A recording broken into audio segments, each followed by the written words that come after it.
Saya bilang bahwa saya seolah meratapi nasib saya. Saya sedih, saya terpuruk karena saya ngerasa sebagai seorang Nia itu adalah kutukan. Pokoknya pihak Lapindo harus membayar. Mereka minta tolong saya untuk ngurusi ganti rugi korban lumpur di Sidoarjo. Saya ngurusi 6 tahun sampai 7 tahun. Saya bilang saya nggak salah. Mahkamah Agung udah memutuskan bahwa Lapindo tidak bersalah. Mesti jahat itu. Sopo khianat dan ngelarani hatiku celaka uripmu. Dan saiki aku wis duwe daftar wong kualat saun kae. Ana daftar resminya. Banyak orang yang pengen saya hidup di keluarga terpandang karena saya ngerasa sebagai seorang Nia itu adalah kutukan. Abu Rizal Bakri menolak mengganti rugi warga di wilayah terdampak lumpur Sidoarjo. Bakri menyatakan telah membeli tanah warga 18 kali dari NJOP. Jadi dia sudah menerima, semua sudah menerima 18 kali dari harga tanah dan bangunan mereka, gitu ya. Abu Rizal Bakri, pemilik PT Minarak Lapindo Jaya, menyatakan tanggung jawab perusahaannya terhadap warga Sidoarjo berupa jual beli. Abu Rizal menegaskan sama sekali tidak ada ganti rugi. Dan akibat kejadian ini juga 2.500 warga, lebih tepatnya 25.000 warga harus mengungsi karena ada 1.800 lebih rumah hancur, 18 sekolah musnah di 3 kecamatan ini. Tebak, siapa yang takut ketika Sri Mulyani menjadi Menteri Keuangan lagi? Ya, Abu Rizal Bakri. Kisah konflik antara Abu Rizal Bakri dan Sri Mulyani tentang hutang-hutang Bakri yang belum dilunasi. Pemerintah memastikan terus menagih pembayaran utang penanggulangan lumpur Sidoarjo sebesar 773,3 miliar rupiah kepada PT Lapindo Brantas dan PT Minarak Lapindo Jaya. Ical ngeri membayangkan bagaimana dia akan ditagih hutang Lapindo oleh Sri Mulyani. Dan memang terjadi. Sampai sekarang anak perusahaan Ical Bakri terus ditagih uang 1,9 triliun rupiah oleh pemerintah. Kalau tidak, aset-aset mereka akan disita. Tujuan yang ingin dicapai oleh Presiden kan tugas kita adalah melihat apa resource yang kita miliki, opsi-opsi kebijakannya seperti apa. Kadang-kadang kalau Presiden memutuskan sesuatu dan ingin mencapai sesuatu, itu tidak berarti tidak ada implikasinya. Menjabat di tahun 2005, Bu Sri Mulyani langsung menggebrak dengan menggenjot perusahaan-perusahaan besar supaya melunasi pajaknya. Dan ternyata sesudah Bu Sri Mulyani menjabat, ketahuan kalau PT Kaltim Primakol, PT Bumi Resources, dan PT Arumin Indonesia menunggak pajak lebih dari 2 triliun rupiah. Perusahaan siapa itu? Ternyata itu perusahaan punya Abu Rizal Bakri. Maka terkuaklah konflik panjang Abu Rizal Bakri dan Sri Mulyani. Dari kasus pajak, Senturi, Lapindo, hingga BLBI. Kementerian Keuangan memastikan tengah mengecek klaim PT Lapindo Brantas dan PT Minarak Lapindo Jaya yang mengaku memiliki piutang kepada pemerintah sebesar 128,24 juta dolar atau sekitar 1,9 triliun rupiah. Jadi berbagai hal ini yang merupakan kebutuhan untuk Presiden bisa mencapai tujuan cita-citanya, dan kita tetap memberikan tentu saja pilihan-pilihan, menyampaikan kalau ada hal-hal yang memang kendala yang tidak bisa diatasi.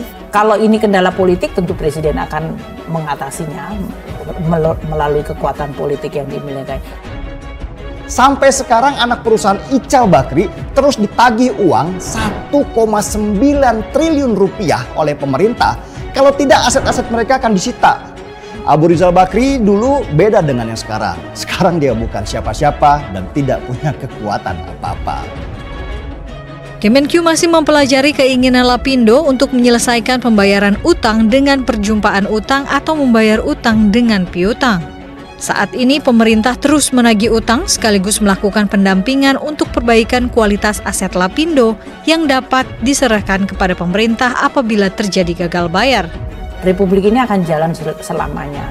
Dan oleh karena itu tujuan yang dicapai oleh Presiden merupakan suatu tahapan di dalam mencapai cita-cita kemerdekaan Republik Indonesia. Sehingga dia tidak hanya untuk tujuan itu sendiri, tapi untuk membangun tujuan yang akhir Republik.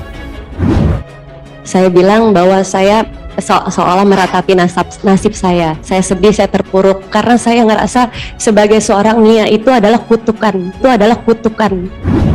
Pokoknya pihak Lapindo harus membayar. Mereka minta tolong saya untuk ngurusi ganti rugi korban lumpur di Sidoarjo. Saya ngurusi 6 tahun sampai 7 tahun. Saya bilang saya nggak salah. Mahkamah Agung udah memutuskan bahwa Lapindo tidak bersalah. Mesti jahat itu. Sopo khianat dan ngelarani hatiku celaka uripmu. Dan saiki aku wis duwe daftar wong kualat sakun kae. Ono daftar resminya. Banyak orang yang pengen saya hidup di keluarga terpandang karena saya ngerasa sebagai seorang Nia itu adalah kutukan. Abu Rizal Bakri menolak mengganti rugi warga di wilayah terdampak lumpur Sidoarjo. Bakri menyatakan telah membeli tanah warga 18 kali dari NJOP. Jadi dia sudah menerima, semua sudah menerima 18 kali dari harga tanah dan bangunan mereka, gitu ya.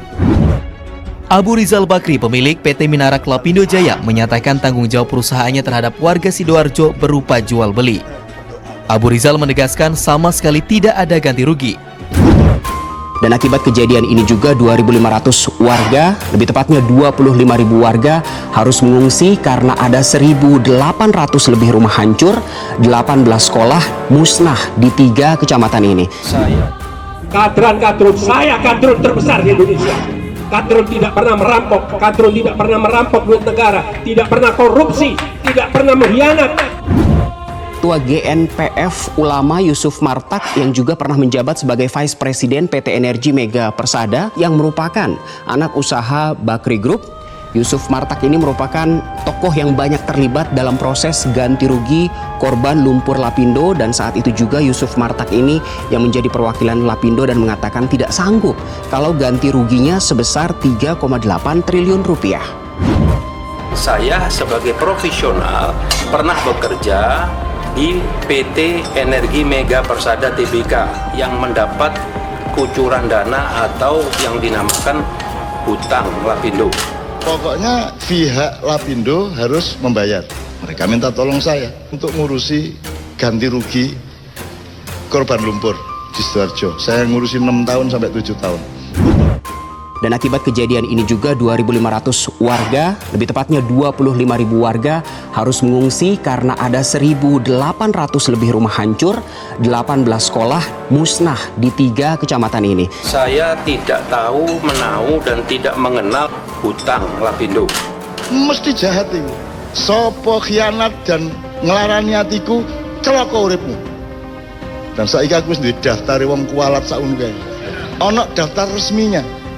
Orang tua saya berjasa memberikan geruduk proklamasi 56 untuk fakta proklamasi.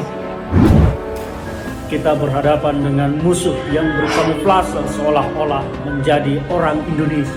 Tetapi mereka tidaklah Indonesia secara hati, secara nurani, secara pikiran. Oleh si buzzer-buzzer binatang bayaran-bayaran ini. Ini sampah peradaban orang-orang ini. Tidak bisa dibiarkan. Kalau lo nggak suka sama NKRI, lo jangan tinggal di Indonesia, jangan pakai KTP Indonesia, jangan pakai KTP akta kelahiran dan lain sebagainya. PPKM diadakan, berkepanjangan, diperpanjang. Kenapa sih kok cuman LBP aja nggak ada yang berani? Apa sih kelebihannya LBP? LBP nggak ada apa-apanya, kosong di mata saya kok. Saya tidak peduli lagi kok. Jadi kalau ada pengamat mengatakan begini begitu, saya pengen juga ketemu dia. Sejumlah tokoh mendeklarasikan Majelis Penderitaan Rakyat yang disingkat MPR. Deklarasi yang dilaksanakan di kawasan Keramat Jati, Jakarta Timur ini muncul karena menganggap banyak aturan pemerintah yang kerap berubah-ubah dan tidak berpihak kepada rakyat. Benar-benar saya udah nggak tahan. Kemarin saya juga berkomunikasi dengan Habib Rizik, Beb, lama-lama nggak tahan Beb urusin antum, Beb. Karena kepingin sudah nggak kuat lagi, ada kepingin terjun lagi, Beb. Organisasi bajingan. Tulis saja bajingan, ragu-ragu. Saya bilang begitu. Gus Dur kan tidak melihat. Dari mana dia bisa berkeyakinan? Kalau orang nggak melihat berkeyakinan. Gus Dur itu buta mata juga buta hati.